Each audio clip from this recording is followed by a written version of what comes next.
আসসালামু আলাইকুম, welcome to my channel another video. আজকে তৈরি করছি মটরশুঁটি টমেটো দিয়ে রুই মাছ ভুনা। তো প্রথমে কড়াইতে তেল দিয়ে দিলাম, তারপর পেঁয়াজ দিয়ে দিলাম বেশ খানিকটা। সেটাকে আমি ভাজা ভাজা করে নেব যতক্ষণ না পর্যন্ত লাল লাল হয়ে আসে। তারপর সেখানে কিছুটা লবণ আর আদা রসুন বাটা দিয়ে আমি আবারও সেটাকে ভাজা ভাজা করে নেব। তারপর আমি এখানে হলুদ মরিচের ফাঁকি, জিরা ফাঁকি দিয়ে আমি একটু নাড়াচাড়া করে একটু পানি দিয়ে কষিয়ে নেব অনেকক্ষণ। একটু কষানো হয়ে গেলেই আমি এখানে দিয়ে দেব বেশ খানিকটা টমেটোটা দিয়ে আমি আবারও একটু নাড়াচাড়া দিয়ে একটু ভালো মতো কষিয়ে নেব ঢাকনা দিয়ে।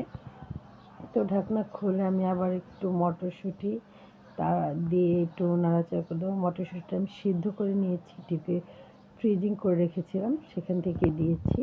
তারপর আবারও ঢাকনা দিয়ে আমি ঢেকে দেবো অনেকক্ষণ, যে পর্যন্ত তেল ছাড়া ছাড়া না হয়ে আসে। তো আমার তেল ছাড়া ছাড়া হয়ে গেছে, আমি ভালো মতো এটা কষে গেছে। তারপর সেখানে আমি এখানে দিয়ে দেবো হলো মাছ, রুই মাছের টুকরোগুলো আমি আগেই ভেজে নিয়েছি। ভেজে তারপর আমি একটু বেশ খানিকটা পানি দিয়ে দিলাম।